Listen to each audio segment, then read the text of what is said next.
Hello, it's the cousin, and I am back for another beer tasting video. I get a kick out of brew. Okay, so it is currently Monday night, and last night I was with J. Ashley Spencer and Griffo at a barbecue. Griffo was on the grill.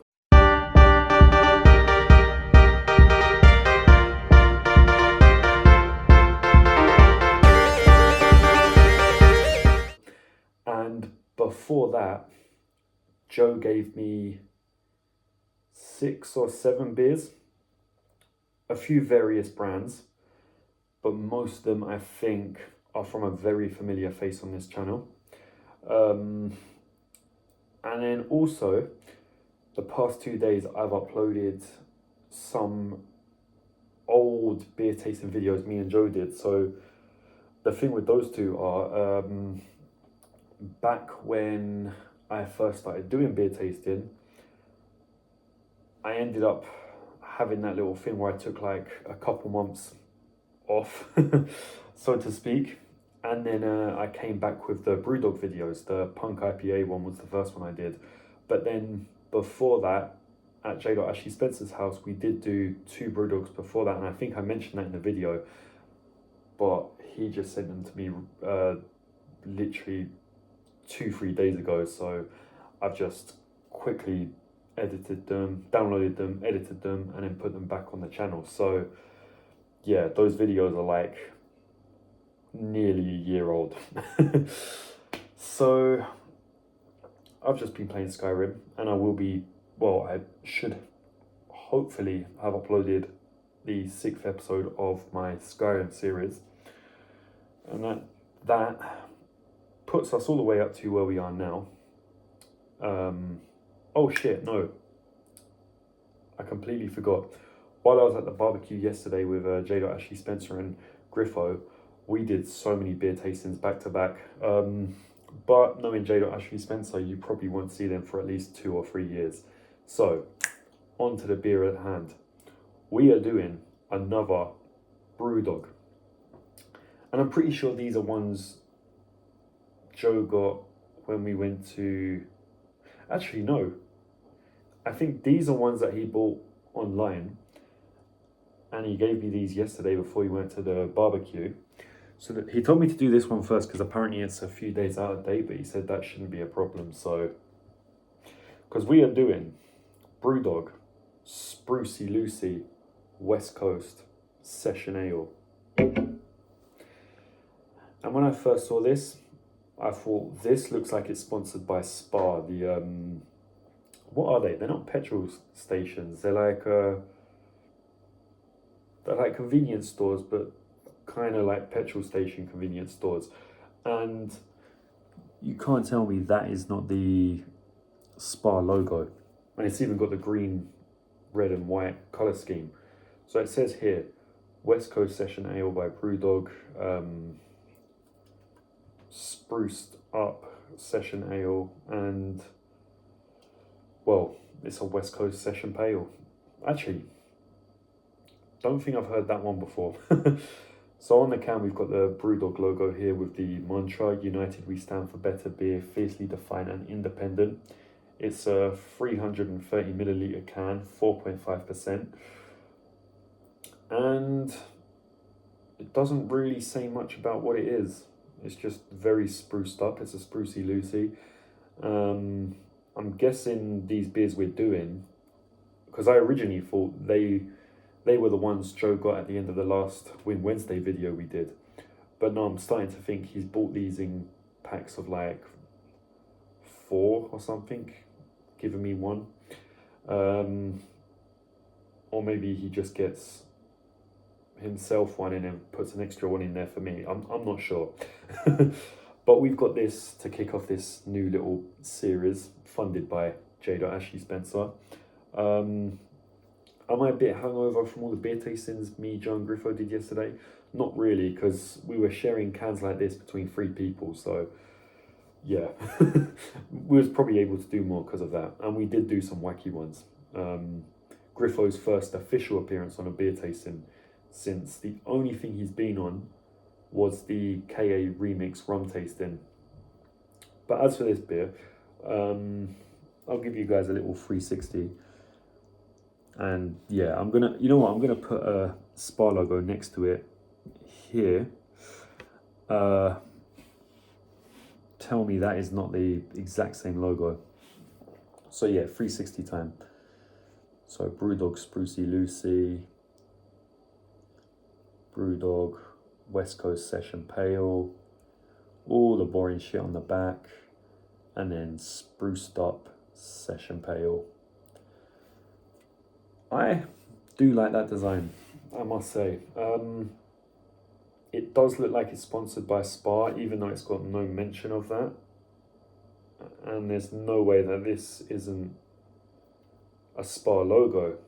But there is no mention of Spar on here. I know they've done one with, what do you call it?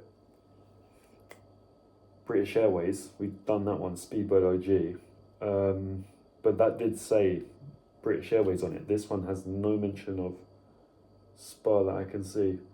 But as for the design, I really like this. I don't really know why. Is it because it looks like the Spar retailer shop thing? Maybe. But I'm going to give that a 4.5. Is that a bit high? Maybe, but let's crack it open, do a smell test, and then taste test, and then give it an overall. Well, that does smell very IPA-y. We were talking yesterday about how doing this has opened up more so mine and J. Ashley Spencer's taste to pale ale, because before, I don't think either of us liked it. Griffo doesn't. But then I think when he went to Australia, he said the beers were so bad that he actually moved on to the pale ale. So we've grown to appreciate that taste. Let's give it a try.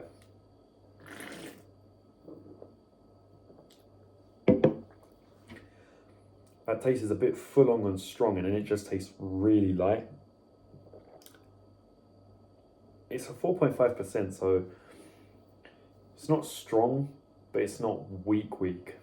So yeah, it kind of tastes like that as well. I mean, the strength is in the first initial taste, but this does taste like pale ale. There is no doubt about that. And session drinks usually are not double the percentage, but a bit higher than the typical ones. So I guess this is just a stronger IPA on the West Coast that looks like a Spar.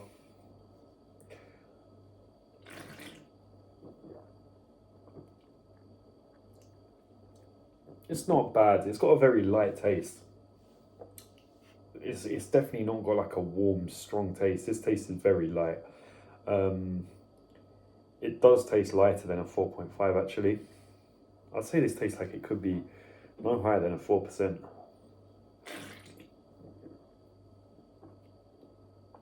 So what I was thinking of doing on Joe's channel, because what we used to do together when we did it on the RD Room Home Brewery, did I say that right? Maybe. We used to do the design rating, taste rating, and then give it an overall, and I've kept that going. Whereas Joe's gone an alternative route, and he doesn't rate the design. He just gives it a rating based on the taste, which is its overall rating in his case. So he'll give one rating, and he, instead of doing it a point system like I do out of 5, he goes God tier, legendary, great, good, average, okay-ish, lost, grim. And I'm like, I'm not going to adopt that as my overall rating system, but for taste, I will do that, because with design, you can just be like, yeah, that's a whatever. But I think when it comes to the taste, it's hard putting a number on it. Sometimes you're like, that's all right, or that's good, and then you can base the number off of that. So I'm going to adopt that into my one. So I will be using that same system, God tier, Or I suppose legendary comes under God tier. I don't know. For this one, I'm going to give it a...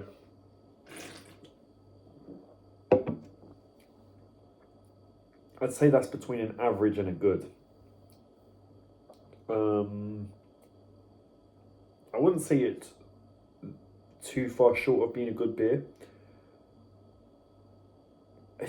It just tastes like a light ale, and considering it's a session, that's very confusing. So yeah, I might just give that a good. Like an okay, like an alright. A 3. On the rating system, a 3. So giving it a 4.5 on design and a 3 overall. Would I give that a 4? No.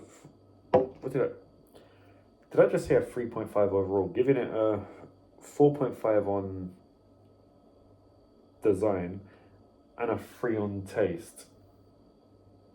Does that mean I'll give it a 4 overall? I really confused myself there purely because I don't remember what I just said. Not a good look. Yeah, I'd probably just give this a 3.5 overall. Don't think this quite reaches a 4. It's just a little bit below. Yeah, the design's good. 4.5, I do really like that design. But the taste is just average, and I can't really justify giving this a 4 overall and making it come across like an above average beer when it's really not. But it's not a bad one to start off with, so 3.5, Sprucy Lucy, West Coast Session Pale, something you can drink casually, but I just don't really see this being a standout beer. Especially compared to other ones by BrewDog. So if you see it and you're curious and you want to drink a drink that looks like Spa, be my guest. But otherwise, you're not missing out on much. So this has been The Cousin. Hope you've enjoyed watching. Please like, subscribe, share, and all that other shit. And I shall see you in the next one. And the next one does look a lot more interesting. So, cheers. In that tongue, they call him Camilavin.